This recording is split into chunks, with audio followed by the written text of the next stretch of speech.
What Jesus and the prophets invite us to see the world differently. They imagine a great divine banquet on the holy mountain to which everyone is invited. And by everyone, they mean everyone.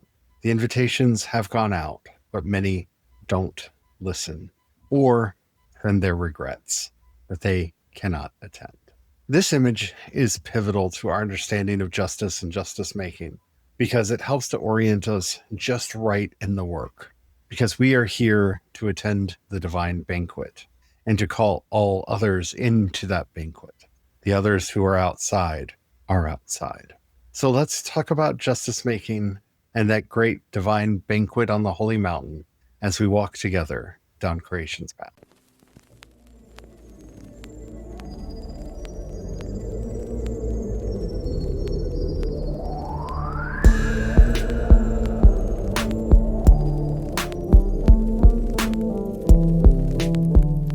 Hello, everyone. My name is Charlie, and I am a Christopagan druid and priest of Brigid.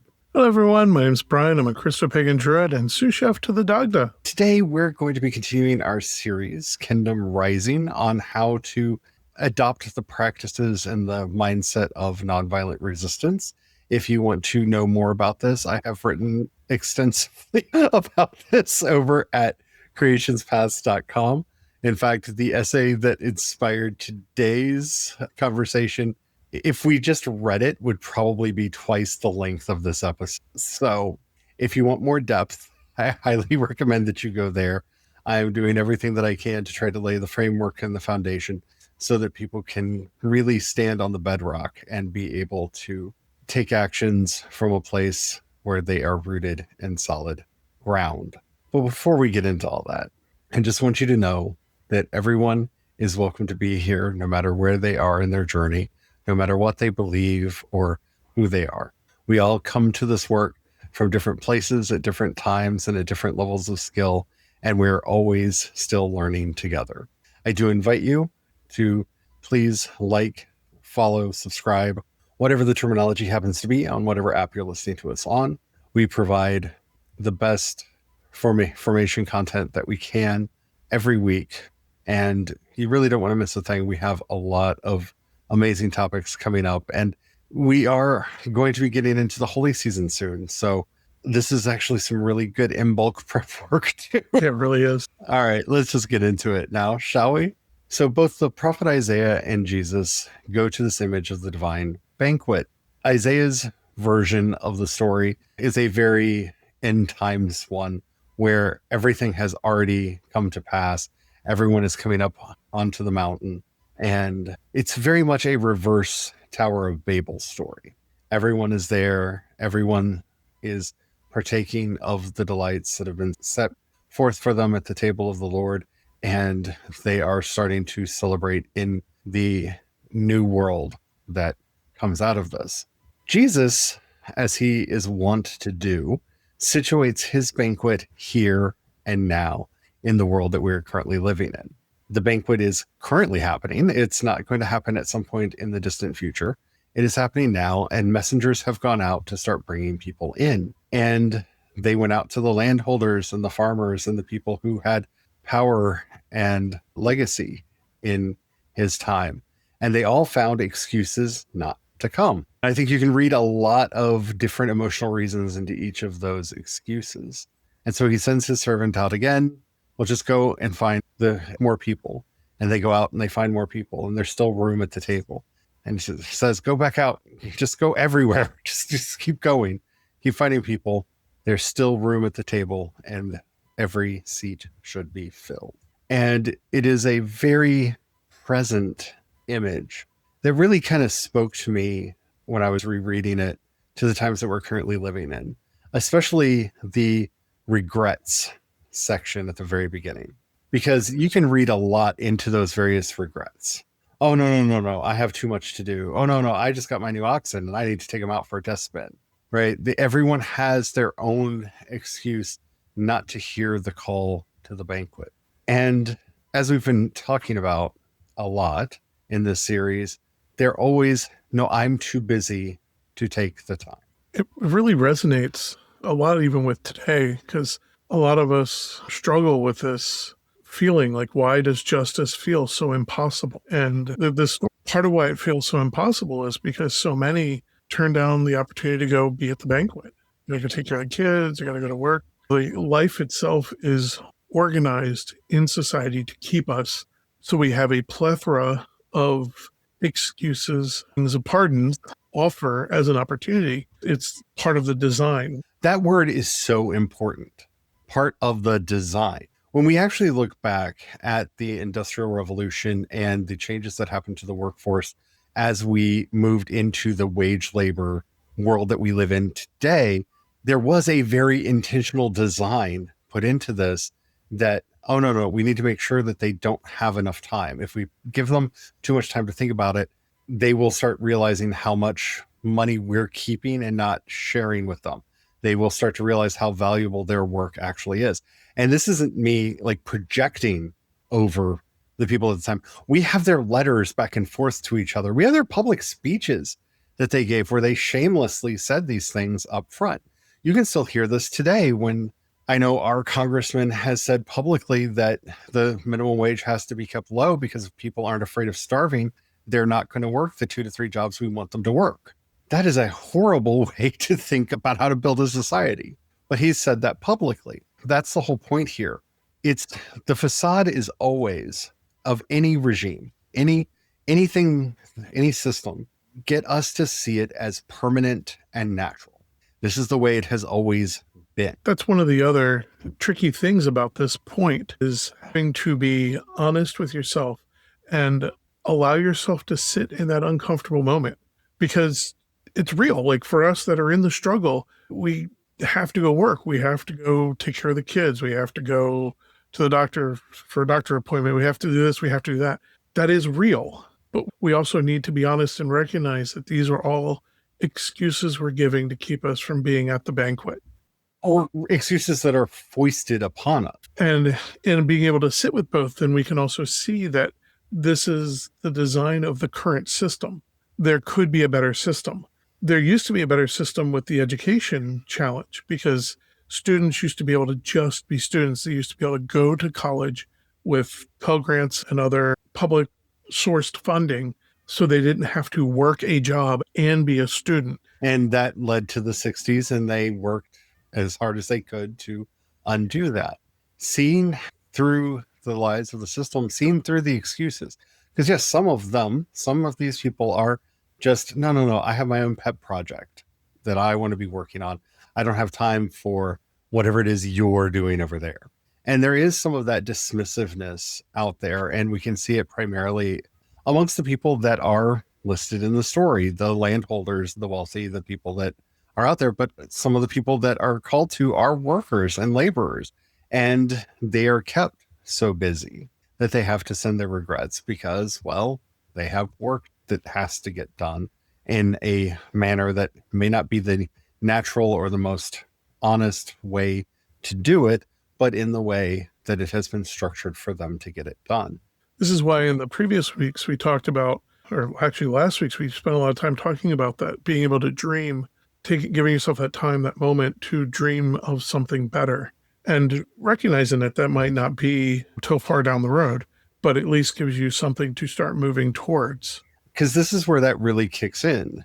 This is where the rubber hits the road. We are in the fourth path now. We are in the via transformativa, the transformational way, the path where protest and justice making and celebration all live together. And it's always important to remember here, when we're here in this place, that we are working for something, not against it. It's really easy for us to see something bad happen and to say, oh, that bad, I work against that. Is a very easy thing to say. But nature abhors a vacuum. If we succeed in getting rid of that thing or stopping that thing, something will swoop in to fill its place. So if we are wanting to see more lasting change, then what we need to be doing is figuring out what are we going to replace this with. Now, we could say nothing. It could be a governmental agency that was created during a moment of national panic that's now being used to create national panic so that other people can get their ways for other things. Not that I'm talking about a specific group in particular with that. But if we are going to see the change that we need to do, we have to be thinking at a larger scale. The concerns that got us to this place are still going to be here. What do borders mean in a rule-based international order if we can get back to one? What does immigration mean and migration mean in a rule-based international order if we can indeed get back to one? These are questions that need to be asked because given climate change and everything that's going on, there are entire islands that are going to be below water. In the not too soon, but not too distant future, large swaths of Florida and the East Coast are going to be underwater. Major cities, like we're already having problems today with Miami flooding on a bright, sunshiny day. Miami is just flooding because it is so low, so close to sea level, and sea level has risen enough that the town itself is flooding. So this refugee problem is not going to go away. It's not just fixing this country over there or that country over there. This is a perpetual ongoing issue, and we have to have at least some semblance of an idea of how we cope with that. We have to at least have a rough draft, a first draft, something that we can work towards, that we can start getting agreement on, that can fill that place and occupy that space so that the new thing can form. That's why I really liked in the article when you were talking about shared abundance, not enforced equality. It really got me thinking, because of my chef background and working with food and all that, it really got me thinking about, like, everybody wants to cry about the food stamps program and calling them moochers, or taking pride that I worked every day of my life. I never had to be subsidized by food stamps. Food stamps is actually one of those beautiful programs of justice, not charity. It is at its initial step, charity going to those that need the food subsidy. But really all it is it's a program of redistributing wealth, basically sharing the abundance that's out there. Because those individuals that are getting the food stamp benefit, yes, they're getting food and they're getting money to buy the food. But that's the very tip of the iceberg. That money is providing and creating jobs. I think most of the public would be shocked to know what percentage of Walmart's sales and these other big companies and grocery stores and what have you, grocery stores across the board that are subsidized by this program, by the people going in and shopping, which means that all those jobs for the grocery store workers are created by this program, and then can go out and spend that money. And I know I talked last week about how that ripples out. But also all these farmers that want to grow crops and want to be able to sell their crops so they can get stuff for their own family, those jobs are created because now there is a market to buy that food from them without just having to go to them and do specific handouts. So it's shared abundance. And we can see that locally when the USAID contracts went by, it hurt a lot of our local farmers because they had the contracts to deliver that food. There are a lot of people that are involved in a lot of this. It is a very, as I'm constantly saying, it's an intricate web that we're engaging in. And that's the thing. If we just take a piece out, something will fill the void. That may be lack, that may be destitution. And for something, instituting a wealth tax, maybe taking some of that wealth and redistributing it is a good thing. I'm not here to say one way or the other on it, because every time I see a proposal, they're different, and I can't talk to any one particular one right now. But these are ideas. How do we get things flowing? Because what we have done in the industrial age, which is an aberration in world history, and it's very important to understand that we are living in a strange aberration in world history right now. We began mechanizing the way we produce things. And so we mechanized the way that we live. We then digitized the way that we do things. And then we digitized the way that we live. At no point in any of this process did too many people, like you have like the American Transcendentalists and the Dadaist movement and a couple others, try to say, you know, maybe we should look at how humans actually work. You know, we've had a few like moments of that in our history, but it was all in service of the machine. We built a corporation. A corporation is a machine. So now we're going to structure society for that machine. so that it can work better. What we know from nature and what we know from societies that do work well is allow they allow things to move around and circulate within their society, whether that be ideas, which is why freedom of speech is so important. Maybe that's people moving in and out of religion, which is why freedom of religion is important. Maybe it's facts, which is why freedom of the press is so important. All of these things that we call freedom are ways of enshrining these various flows that are necessary for a healthy culture and society. So this is where the systems of scarcity being taught to us has come in and used as a tool of control. Because, and this is why I love the image of this banquet. This banquet counters that very message of scarcity and shows how there is plenty for everyone. And it's not just a metaphor, because we know that we produce enough food to feed everybody on earth. We choose not to do it. We know that we can produce enough power for everyone on earth. We choose not to do it. We know that we have the means to create clean energy. We choose not to do it. It is all a matter of choice. And that choice gets laid bare when we see governments all over the world say, well, who has the money to put up solar or wind or biomass or any of these other technologies? Oh, but we've got $250 billion for this, that, and the other thing. Yeah. Magically can just appear out of nowhere. Yeah. It is a choice, because if we get rid of the scarcity in the energy market, then, maybe a business won't make as much money. It really is. It's such a crux on a line. It goes back to that shared abundance, because once a lot of this is shared, there is an abundance that exists. It does exist. It exists now. Now, it's here and now. It's here and now. It's not a future state.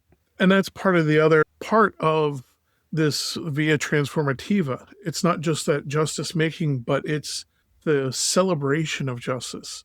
It's delight as defiance. And that celebration is so restorative. It was one of the things I found myself reflecting upon when reading through the article in there, when it's talking about this is a feast, it's a party. And I even found myself the other day thinking, I've been goofing off too much, playing games every night. I should probably buckle down and I could be using that time to get more things done.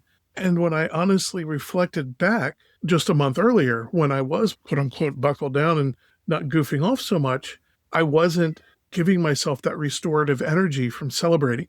And so though I was, quote unquote, working more hours, actively working more hours, I was getting less done, and I was showing more signs of stress, more signs of having a failure in the system, so to speak, having myself fail at being able to keep going.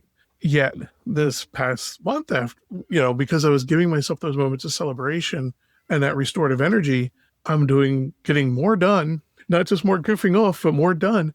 And I'm more relaxed, more restored, clear-headed, able to be more effective in what I'm doing. Jesus says you cannot serve two masters. And all too often, this is just used in, well, Jesus said you should pay your taxes. Because, that is actually the topic at hand. Because they ask him, should we pay our taxes or should we give all of the money to the temple? You cannot serve two masters. No, you cannot serve two masters. Jesus and John and so many of the apostles remind us that the service that we are called to is to love. What do we love? We love life. We preserve life. That is what we are here to do. Jesus came that we might have life and have it more abundantly. So many of the sayings of Jesus are about how to not have anxiety and worry and doubt and to release the burdens that are placed upon us. So much of the teachings of Jesus are focused on this because we are forced in our societies, and have been for the longest time, to serve two masters. And you cannot serve life and the corporation. You cannot serve life and the government. You cannot serve life and something else. Money, wealth, greed, lust, ambition, whatever you fit into that second thing, which is why life is what we serve. We do that through love. Love reminds us that all things have a time, all things have a season, everything has a place. Everything is there. It is calm, it is patient, it is kind, it is not quick to anger. We've all heard the passage in First Corinthians, which, by the way, is often used in marriage, and it is not about marital love. It's about agape, which is compassion, the kind of love everyone should have one for another. It's beautiful, and it's great that it's used at weddings, but it is not specifically about marital love. It's about all love. That is the modus operandi we are called to have in the kingdom. And when we are acting out of that place in service to love, and in service to life, what we realize very quickly is when we are struggling against any system, the problem with that is the system is no longer aligned with life. It's not how people have ever operated, or it's not how things are done now, or not how things could or should or need to be done now. That's all of the struggles that we have, all of the injustices that we are operating against right now are systems that are specifically tuned not to serve life. And that's how we square this circle. What brings life and life more abundant? What is reducing harm? What is bringing about the great and acceptable day of the Lord, where the crushed find relief? Those are the questions that we are asked in our tradition. These are the questions that we are asked by the Gospels themselves. And when we are working to do that, we are doing it all not in service of that relief, but in the service to life itself. And once you realize that, that reframes all of the actions that you take afterwards. You're not just there protesting because, well, these people did this thing and that was bad, and we're here at the march because that was bad. No, we are here in service of life, the life that is being deprived, harmed, or reduced for other people. That is the focus. We are here for life. Now we have a cause. Now we have a purpose. What do we want to do? We always have an answer to that. Bring the system into service to life. Some systems don't serve life, and off to the junk pile of history they go. Sometimes new systems need to be put in place. Sometimes it's an obstruction in the flow, and it just needs to be taken out so the flow can happen again. Whatever the nuts and bolts of the solution turned out to be, the answer is always, how does this serve life? Life wants to flow. Life wants to grow and mature and evolve. Life wants to grow, to live. And if you are part of any system that tells you, no, things are too serious right now, I don't care if it's your birthday, we don't have time to celebrate, we have time to take a minute to celebrate. We have a time to take a minute for that. Because if we lose touch of the life that we are fighting for, we will lose it by the time we win.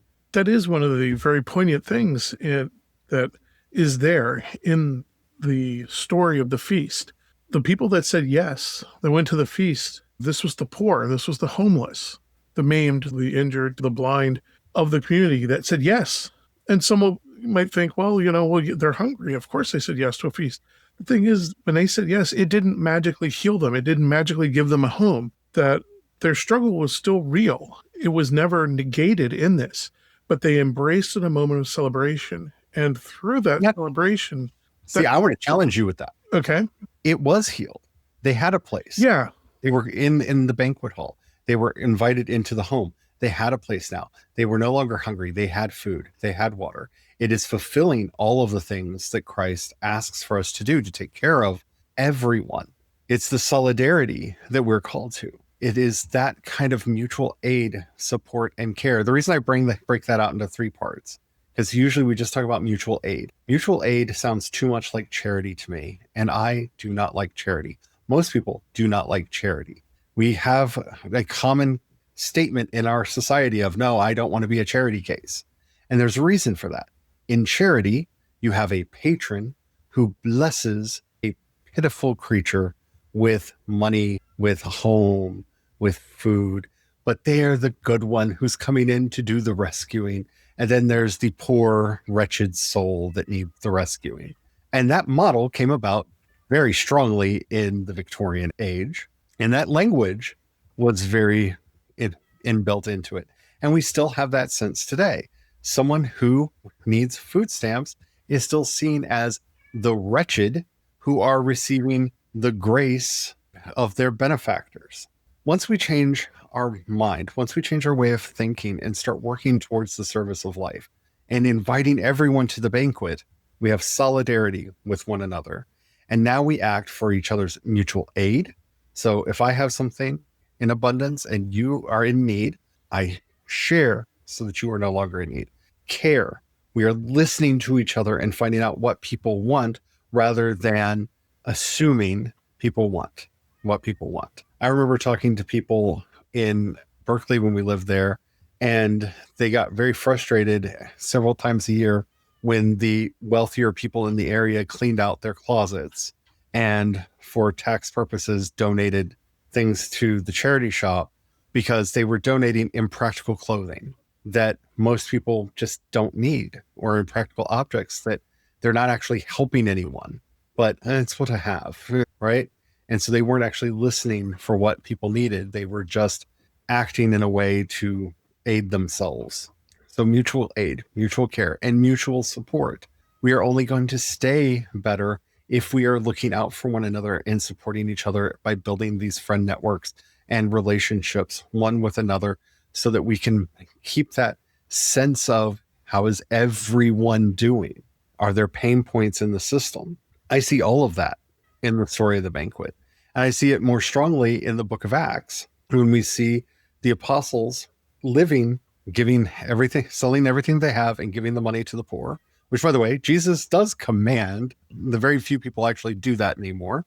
And I'm not saying that we need to return necessarily to that level of obedience. That's a whole topic for another episode on what holy poverty actually means and how it works, especially in a modern context. But everyone who had need, that need was supplied. They took care of each other. And we see in this little vignette in Acts, I think it's chapter 4, we see this possibility of we can take care of one another. We can make sure everyone is supported and taken care of, that we can work through mutual aid, care, and support to uplift a community. And we can see this happening over and over and over again when people don't swoop in and help. We'd see this in the aftermath of Katrina when, the government sent some stuff in and some charities did send some stuff in, but a lot of the work were people helping their neighbors out, people traveling to the places and giving their time and actually helping out. There was a great fellow feeling that arose, and people came together to help each other out. Was it perfect? No. And again, we're not striving for perfection, but we see this time and time again. We instinctively know what to do in times of crisis. We help each other out. We move to help each other. And that's what we see modeled in the banquet. That's what we see modeled amongst the apostles. And that's what we see modeled in the way Jesus sent his disciples out into the world. This is the work that we are called to do. This is how we are called to do it, to work for what we love, to work for a better world. And in doing so, if that means that we have to supplant and cast down certain things, Mary was quite clear. Oh Lord, you throw down the wealthy from their thrones and lift the poor up. That is often part of the process. And that can happen in collaboration, in working together, or if it doesn't, the rage will just build up too big. And we see this again, over and over and over again in the world. Being a good team player is ironically the most selfish thing you can do, but that's why it works. It is as beneficial to me as it is to the other person. And only when we lie to ourselves and say, well, no. If I spite these other people and only do what's best for me, then I will prosper more. Yes, but you are creating the conditions for your own downfall because you're breeding resentment. You're breeding an entire group of people that want nothing more than to see your downfall because you have stepped on them and stepped over them. All of that, well, I can just do it alone, sows the seeds of its own destruction. And I don't know about y'all, but I am so tired of reaping those seeds. I'm so tired of that being the harvest we pull in every freaking year. I almost said a really bad word. Yeah, that's the whole problem. It's like, yes, sometimes it can feel good to watch someone tumble and crash and burn from a high place, but we forget that still rains down on everybody underneath. That crash and burn is still going to have fallout that lands on others that we probably didn't want to get hurt by that, but they will. And it helps and it hurts all of us because we all are stuck living here together. We have one planet, just one. Maybe one day we'll learn how to live on the moon or Mars or somewhere else, but right now we have one planet. And then, even then, we still only would have one solar system or one galaxy. Like, we still have to live together somehow. If you want more about any of this, like I said, the essay that I wrote over at CreationsPaths.com goes into this in far more detail and far more levels. And again, a lot that we can't get to today just talking about this. But I invite you, if nothing else, to sit back and ask yourself today just a few very simple questions. Where can I get started? What do I have to offer? What can I bring? What can I do tangibly that is real? If you want to protest but you don't know what to do, if you're somebody who knits or sews or whatnot, make some hats, make some scarves. It's cold out there. If you can cook, make snacks, bring snack bags with you.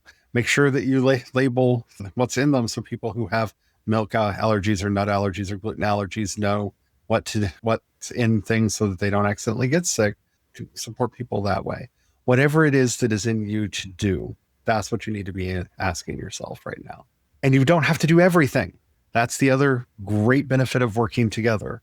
If we all find our part together, collectively, there's nothing they can do to stop us. There's just too many of us, and we will win. On the second half of that, I would also ask, what form of celebration restores you rather than drains you? And how might that become part of your justice practice? Because that catharsis, that moment of relief, you need to also make sure you're giving to yourself. And that comes through engaging in those celebration practices. And that will sustain you in your fight and your actions so much better. And also help with the creativity part. A lot of justice work is building, working towards something. It's a lot of pushing, a lot of resistance, effort that goes into it. Taking that moment to celebrate backs off that, and it allows your brain to go back to thinking creatively, dreaming something different, and can help realign you towards building things rather than just standing up against what is in front of you. Not that long ago, I wrote an essay you can find over at CreationsPaths.com. I think I called it, "What Am I Even Doing Here?" or something like that. And I went through and I included an excerpt from her, but Emma Goldman talking about the importance of dance to any resistance or revolutionary movement, and how she could never be a part of any movement that didn't have room to dance. And I just want to echo that right now. Dance is so important. Dance, when you do it properly, isn't about doing all the right steps. It's not about knowing exactly how to move. It's becoming so lost in the music that you don't care what you look like to the people around you. You don't care. You just move. You allow yourself that moment of just sheer and utter freedom. When you sing along with your friends to your favorite song, you're not caring about everyone being perfectly on pitch or in key or in harmony with each other. You're just singing and allowing the emotion to flow through you. Catharsis is healing, and we need to have more of it. Just remember, celebration is not what comes after justice. Celebration is how justice is sustained. Exactly. So I hope you got something out of this. I hope it has helped you out some. Like I said, we were doing an entire series about this called Kingdom Rising. You can find over at CreationsPaths.com. And just so you know, when it's all done, we're going to put it up in a book that we're going to be giving away for free over there to help people work through and understand the process that we're talking about here. Look forward to that. But yeah, there's a lot of work to do and a lot of celebration to have along the way. If you're listening to us on YouTube, Spotify, or CreationsPaths.com, you can leave a comment right there. If you're listening to us anywhere else, even if they say you can leave a comment, they don't notify us, so we won't know. But you can leave a comment there anyway, because engagement is magic. And then head over to CreationsPaths.com, click on chat, and you can leave a message there, and we will see it, and we will be able to get back to you. While you're there, if you happen to have a few dollars, you can pass our way. We offer monthly and annual memberships. You can also support us on Patreon and Ko-fi. I am CE Dorset on both, and you can support us using the Cash App hashtag CreationsPaths. Thank you to everybody who does that. We are ever so grateful. Thank you so much. You all really do help us keep the lights on, keep a roof over our head, and food on our table. If we've ever said anything that's helped you out, please share it with others. That helps us out more than you know. And as we're heading out, and as we are working ever for justice, yet again, I wanted to just say a sweet prayer to Brigid. Oh, Brigid, again, we continue to hear the bellowing of your beasts on the horizon as injustice is done within the land. And we ask for your strength and wisdom to guide us to the forge where we can build the instruments of victory, where we can beat our swords into plowshares, because what is needed right now is not destruction, but the land needs to be tilled and broken up so that it can be planted for new and wondrous things to grow. Help us to find a way forward and guide our imaginations and inspire us with that poetic mind that leads to wisdom. Amen. Amen.